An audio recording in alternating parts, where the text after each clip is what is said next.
So we're actually done with all the tests, okay? We've learned all the different types of tests. We saw that we can look at things like if we recognize the series, we know what to do. We saw we had an integral test, we had a limit comparison test, we had the ratio test, the root test, and then we had direct comparison, right, which went alongside with limit comparison.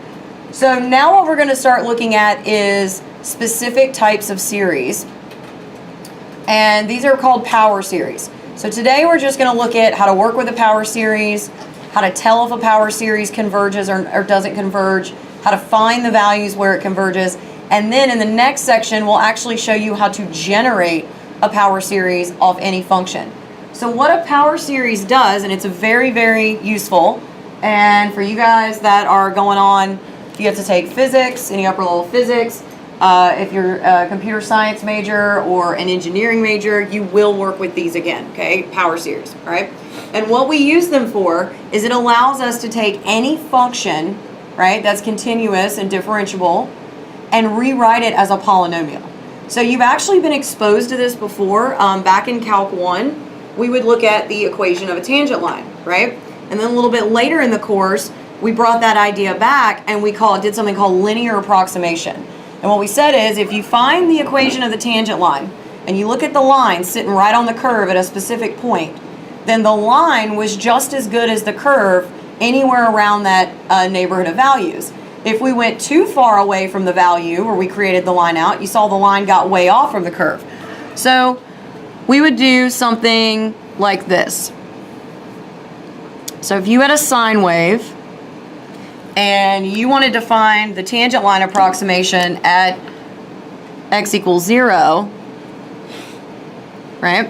We can see the tangent line was the line here, y equals x. That's what the equation of the tangent line at x equals 0 was. And you can see that for the area around 0 right here, the line basically sits right on top of the curve. So it's much, much easier to plug a value into this than it is to memorize all the different sine values. So what we said is for a neighborhood around 0, the line was just as good. But you can see when you start getting over here, the line is way off from the curve. So if you want to estimate values of sine over here, we would need to pick a new value, write a new tangent line, and look at it there. So what the power series does, though, is it says, well, we can do better than that. So a line, right, is straight and constant, right? We know a quadratic, right, is a parabola, so it turns, right? X cubed kind of looks like an S. X to the fourth, right, creates another bend. So as the degree of the polynomial gets higher and higher and higher, every additional term you add is creating another turning and curving point. And what you'll see is if you take the infinite polynomial, the power series, lays right on top of the line everywhere. And you can use it for any values of x at just as good as your function. So when you look at this a little bit later, and we're gonna go into this more, one of the things we ask ourselves is, well, I can't really always work with an infinite series because I actually do need to evaluate values. So there's a way we can calculate the remainder or the error term, and that'll say, well, how accurate do I need to be? So if I just need to be within 1% of the values, it will tell me, there's a formula I can use that will tell me how many terms of the polynomial do I need. And a lot of times in other classes, you'll see you just need about the first 3 or 4 non-zero terms. And that gets you very accurate readings of what the function is doing. So when we look at the power series, if the linear term exists, meaning if the coefficient in front of x to the 1 is non-zero, the first 2 terms of the power series is just the equation of the tangent line. And so you're going to see that the algorithm you actually use to create the equation of the tangent line, we repeat it again and again and again, and that will generate the coefficients for the entire series. So let's just look at some power series today that have already been generated. We're going to see how they converge and diverge, and then in the next section I'm going to show you how to actually build one from scratch. Now, these functions that we build these for, a lot of times are the transcendental functions, right? Your sines, your cosines, your e's, the kind of stuff that you just can't do those calculations in your head. So those series are very famous and everybody knows them. So if you open any upper level physics book I had, when it had formulas in the front, they actually had a little box with all the most common power series.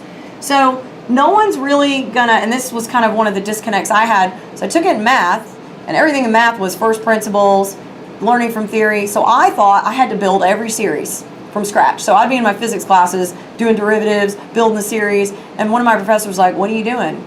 Everybody knows the series for sine x, right? So what you actually do in other classes, and what I'm going to spend a lot of time showing you guys how to do, because this is what you need to know, everyone knows what the series for sine and cosine look like. It's really, really famous. Everybody knows what e to the x looks like. It's really, really famous. However, what if you need e to the 2x? What if you need 4e to the x, right? What if you need sine of x squared plus 3 or something crazy like that? So what we do is we start with the base graph, just like you would do in pre-calc, and you might shift it or move it up or down or around. We start with the base series, and there's a way we can manipulate the existing series to turn it into the series we want without having to generate it all from scratch and taking a bunch of derivatives. Is there a way that we can do existing series? Yeah, she's listening. Nosy. Okay, so I'm going to actually spend a lot of time on, when we get to the power series, I'm going to teach you the algorithm, show you how to generate it, but what you really need to know is how do you take a series and manipulate it to turn it into the thing you want. So in physics, for example, we do a lot of waves, and those waves have phase shifts and different periods and frequencies. So you should never have to take the derivative of that stuff 10 times and come up with the power series. You start with the power series for sine, or the power series for cosine, and then you manipulate it into getting what you want. All right, so just to let you know, this just isn't another thing we just pulled out of our butts, right? But a lot of people don't realize you kind of sort of already were doing the polynomial of degree 1. That was the linear approximation that you guys were doing before. All right, so let's look at the function e to the x.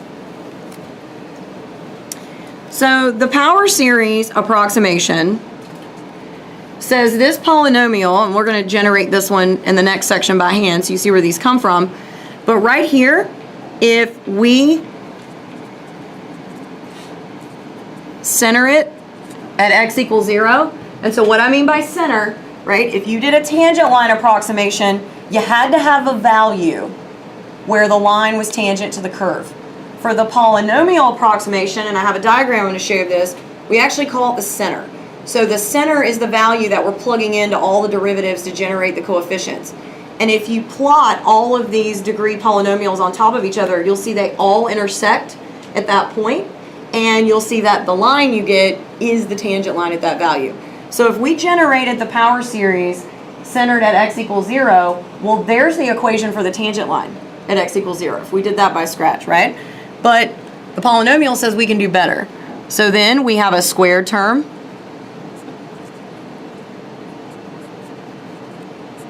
we have a cube term, and you can already kind of see the pattern that's happening. So 1 is really not just 1. That 1 is 1 times x to the 0, which is 1, over 0 factorial, which is 1. So it reduces to 1. The x is not really just x. The x is 1 times x, right, raised to the 1 power over 1 factorial. So the first two terms, we just don't write the 0 factorial and the 1 factorial. So there's a very well-established pattern happening here. And what we can say, if we want to write this as an actual series, is that e to the x is the series generated from 0 to infinity of x to the n over n factorial. So x to the 0 gives you 1, 0 factorial gives you 1. There's your first term. X to the 1 gives you x, 1 factorial gives you 1. So this is actually the power series of e to the x. So when we define a power series,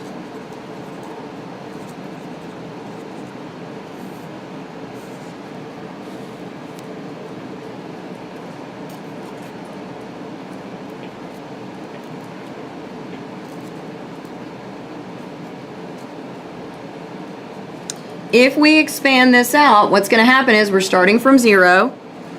So we get a sub 0, and x to the 0 is 1. Then you're going to get a1, x to the 1, right, plus a2, x squared right? And then the nth term, right, would look like this, and we would keep going. So this one is centered at 0. The a sub n in the formula generates the coefficients of the series, and then you can see the n in the exponent or exponent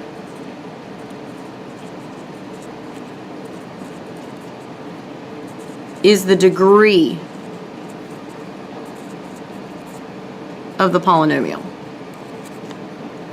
So that's how we describe polynomials. A quadratic is degree 2, right? A line is degree 1. So whatever the highest power of x is in the polynomial, that's the degree order we assign, right? Now when you're generating a series, you're counting up from 0, 1, right? So when we generate the series and we list it out, you see that the exponents go up, right? But if I give you a polynomial with finite terms, we always write the highest degree power down. We always write it backwards. So you can still add them in any order, but the reason we write it backwards is I want to see the leading term, because the leading term is telling me what's going on with that series. So this guy was centered at 0. Now let's look at a more generalized version of a power series. So we can pick any value c that we wanted to create that line or point around. So the general formula, you can always see the center in a power series, and you're about to see why. So it says, well, it's a sub n times x minus c to the n. And if you expand this, you would see instead of just x raised to a power, oops, you're getting x minus c raised to that power.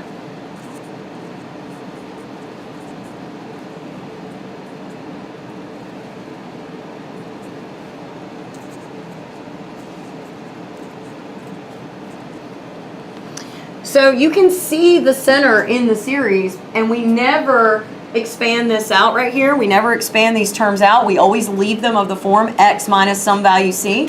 So if you go back up to this guy, the reason I knew it was centered at 0 is that's x minus 0 is just x. So we don't actually write x minus 0 to the n. When you just see the terms here as x to the n, you know the center was 0. If it's centered under anything else, we always write it in parentheses like so. So this guy is centered at C, right? A sub n are still the coefficients, right? And n is still the degree of the polynomial. So if you're asked to give the Taylor polynomial, for example, or the power series, let's just sneak back here for 1 second. If I want the polynomial of degree 3 of this series, well then I just write out the terms till I get to x cubed and then I stop. If I want the polynomial of degree 5, well then I list out the first handful of terms till I hit x to the 5th and then I stop, right? So when you're working with them, we sometimes tell you to only generate to a certain point. If I ask for the coefficient, sometimes your book and the web work problems, they use the letter C for coefficient here, and then they'll use the letter A for center. But just make sure you understand it's the position in the equation that matters, not the letter we use. So if I ask you to generate C11, right, and there's a little subscript on it, they're using C for coefficient, so you would just generate the A11th term. And don't worry about the x's because those aren't the coefficient. That's what gets attached to the coefficient. All right, so let's look at a couple power series, and then we'll start playing around with them and working with them.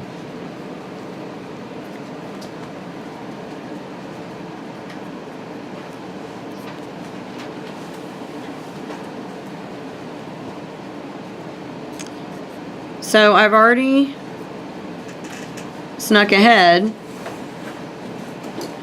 right, and showed you this.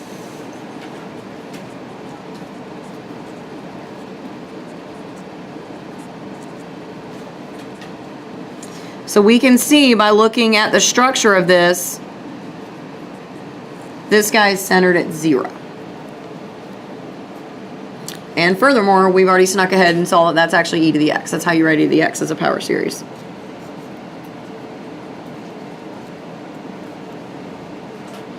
And you'll always know you're working with a power series because you'll see x's in the formula. So the first couple terms of this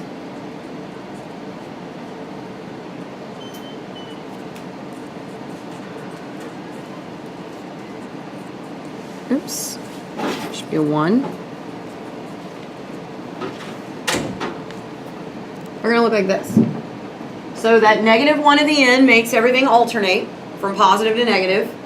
But then I take the whole expression and raise it to the power. So when it's raised to the 0, it's 1. We get 1, 2, 3, and we would continue going. So what's the center of this series? -1. Because it's x minus c. So this guy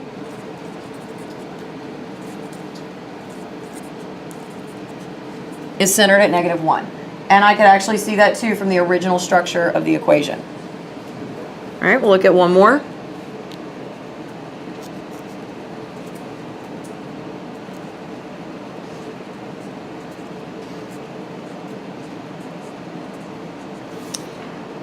So this series, when we generate its first couple of terms, we'll clearly notice it starts at 1. It's not allowed to start at 0 because it's undefined at 0. You can't have 0 in the denominator here. So if we start at 1, we're just going to get 1 times x minus 1 raised to the 1 plus 1/2 x minus 1 squared plus 1/3 x minus 1 cubed. Right? And it keeps going. So it is centered at 1.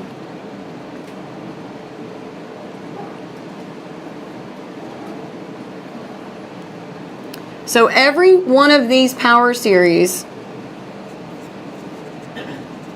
can be thought of as a function of x. It is just some function of x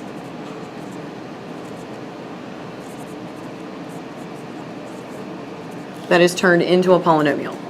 So since it's a polynomial, we can do lots of stuff with it. We can take the derivative of a power series. We can integrate some power series, right? Because they're just polynomial terms, and it's power series right in the name, so you're just going to use the power rule, right? Once you understand the coefficients and which part is the term, it works out. So what we care about with power series, right, you're going to plug x values into the series. So if you go back and look at this one really quickly, well, if this x minus 1 of the end term wasn't there, that's the harmonic series. And we know the harmonic series diverges. However, if you look at these terms, right, there's your harmonic series, but by plugging certain values of x in here, this thing might actually converge, right? So what we want to do now is we want to find what we call the radius and the interval of convergence. And what we're asking is, for what values of x do I plug in and I'm allowed to say it converges, and what values of x would make it diverge? So there's a theorem, yay.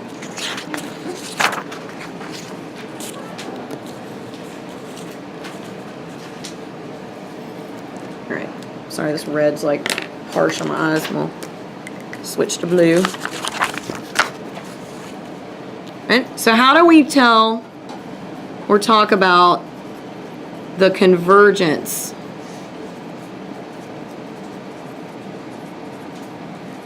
of a power series?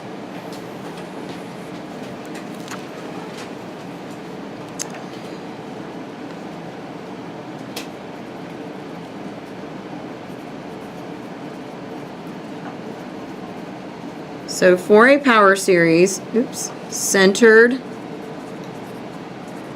at C,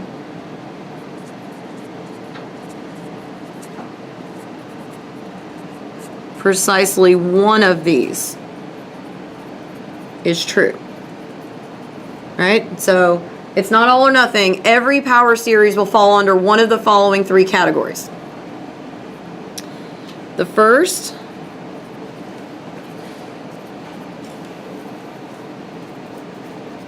is the series converges only at C.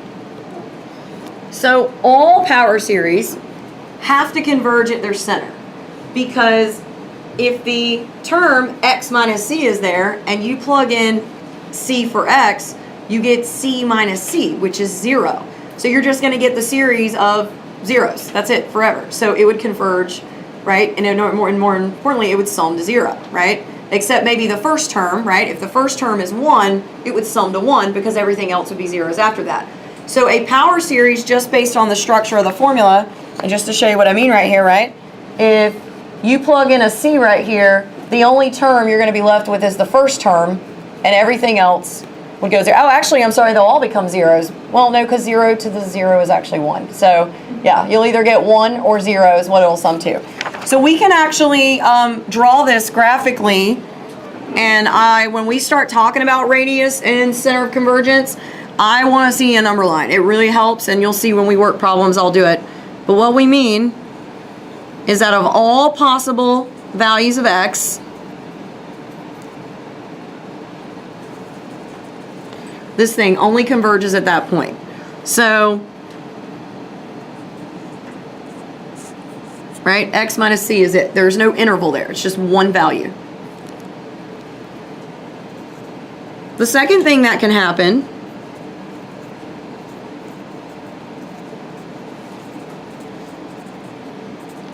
is that we can find a real number r greater than 0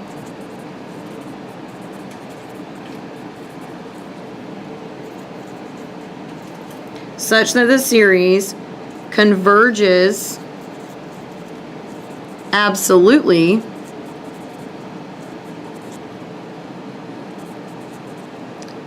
for any values of x that satisfy this equation. So that any time the absolute value of the expression x minus c is less than that number r, we know will converge.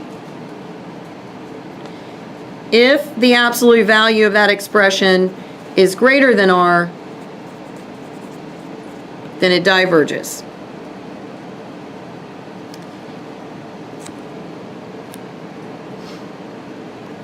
And we call r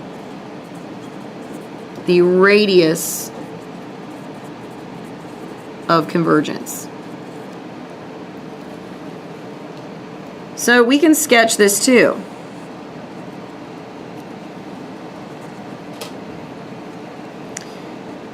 So here's C. We know that this thing converges at C, right? But then there'll be some value equidistant on either side. So here's what r is. Remember, radius means center out. So this distance is r. This distance is r. So you go out r from either side, and every value in this interval will converge. Anything outside of this will diverge.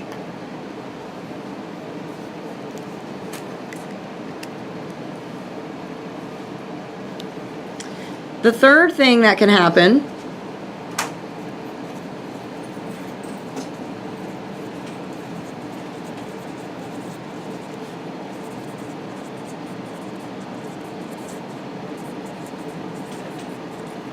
is that the series converges for every value of x. It doesn't matter what you put in there, the thing's going to converge all the time. So if we sketch that out,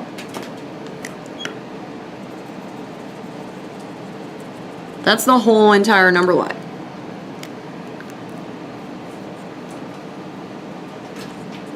So any x between negative infinity and positive infinity would work.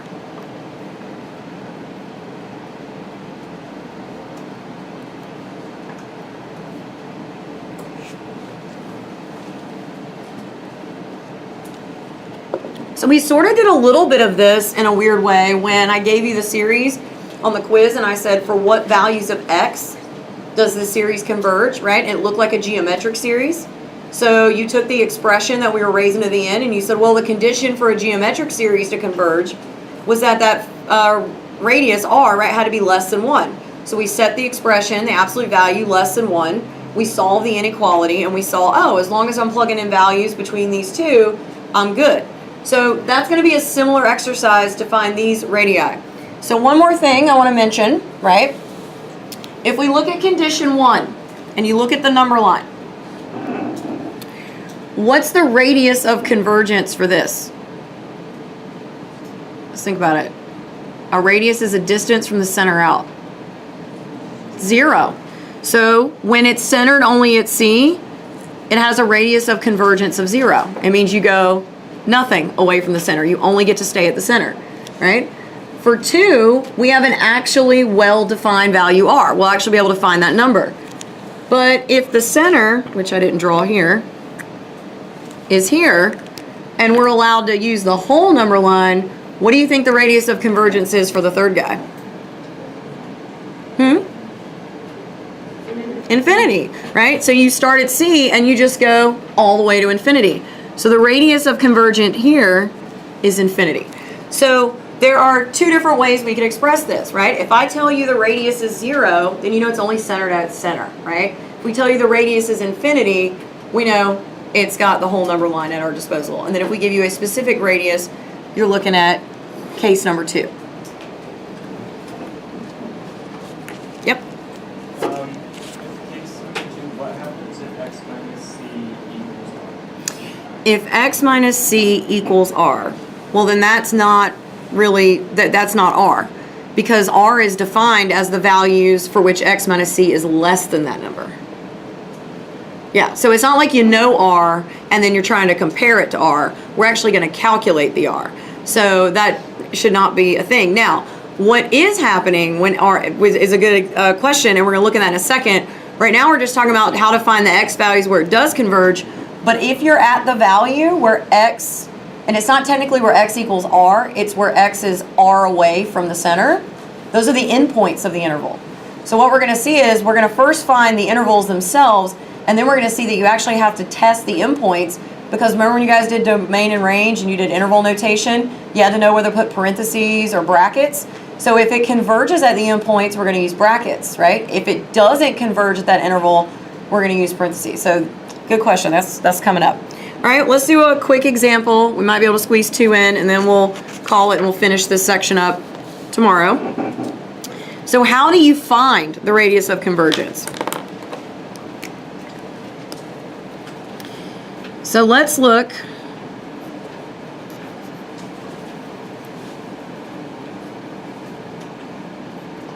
at this series. So clearly, this one's centered at 0, okay? So we know by default it's gotta converge at its center. So we know x or 0 better be in our interval. More importantly, whatever interval we find, right, the center is the center of it, so 0 better be the middle of that interval, okay? So if you can kind of conceptualize these ideas a little bit, there's some like little ways you can check yourself along the way to make sure you haven't screwed up your algebra. So for x equals 0, right, we simply get the sum from 0 to infinity of n factorial, because remember x and n are 2 different things here. I'm going to plug in x for 0 times, right, 0 to the n. And that just gives you 1 plus 0, right, plus 0, just like we were saying earlier. And so this thing sums to 1. So we actually found the sum. It absolutely converges at its center, which we knew was supposed to happen anyway, all right? However, if we want to find any other values of x that works, what we do is we say, well, let's look at the limit as n goes to infinity of the nth plus 1 term over the nth term. So that's the ratio test, okay? So what you're going to do to test for the limits of convergence is you're going to perform the ratio test on the series, right? And what's the condition for a ratio test to converge? What does the limit have to do? Under 1. So you're going to evaluate the limit. You're still going to have x's potentially in your final expression, and then we're going to set the expression less than 1 and find all the values of x that make it converge. Okay? So this is now saying, right, in all of these terms, right, well, hang on a second. Let me not get ahead of myself. All right? If I take the absolute value of this expression, n factorial is always going to be positive, so that's not a problem. So I'm going to get n plus 1 factorial. However, any value of x on the number line is allowed. So what I need to do is I need to say, well, this is the absolute value of x to the n plus 1. Because that may or may not be positive depending on which values of x I plug in. So the n's, we're only allowed to use the counting numbers, 0 through infinity. But x, the whole number line's at play. Right? Then we're going to divide that by the nth term, which is n factorial, times the absolute value of x to the n. So the factorials, all we're going to be left with is n plus 1 in the numerator. And all I'm going to be left with of these two terms, the x to the n will cancel the n.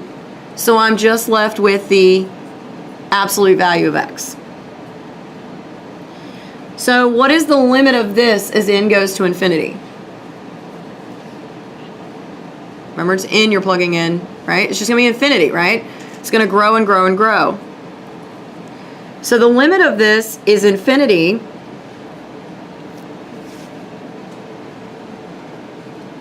And since the ratio test says I need this to be less than 1, that's never going to be less than 1, ever, right?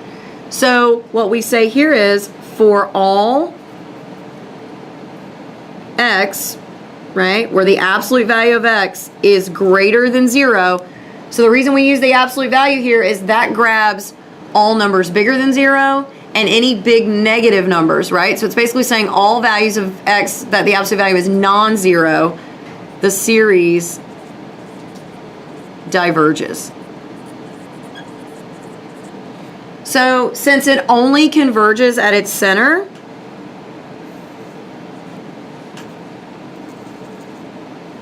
right, that's all you get. And so the radius of convergence would be 0.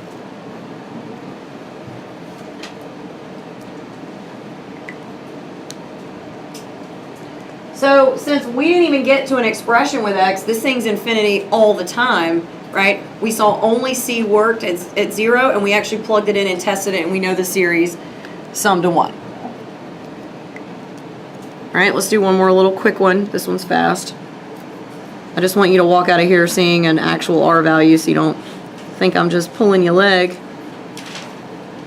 All right, so this one's pretty straightforward. It's centered at 2. And you can see if you plug in 2, you get 3 times 0 to the n. So we just end up summing to 1 again. So if we perform the ratio test, we get 3 times the absolute value of x minus 2 to the n plus 1 over 3 times the absolute value of x minus 2 to the n. Well, the 3's cancel. The x to the n, right, cancels. And all you get here is the limit as n goes to infinity of the absolute value of x minus 2.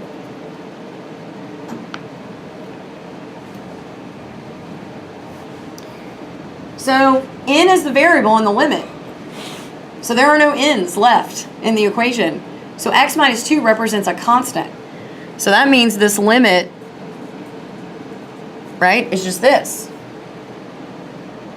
So the ratio test, though, says this has to be less than 1. So to find the variables, the values of convergence, set your answer less than 1, and let's solve for the values of x. So we need to solve the inequality that x minus 2 has to be between -1 and 1.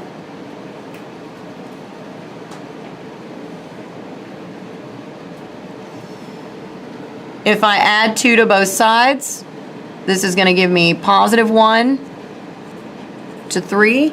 So for any values of x between 1 and 3, we know this will converge. If we sketch this out, our center was 2, right? There's 1, there's 3, and you can see that the radius is 1. You're 1 away from 2 on either end. Now I also knew that by simply looking at this, because this is of the form x minus c is less than r. So if you get your inequality and you've just got x minus the center and absolute value is less than r, there was r, that was 1. There was the center, -2. And so when we get a little bit deeper into this and we do more problems, some of you would have been able to tell me the radius was 1 right there. But if you actually worked it out and solved it and draw a picture of what you found, you'll see the center is where it's supposed to be and the distance away from the center was 1. So this guy had a radius of 1. So we'll stop here for today and pick this back up tomorrow.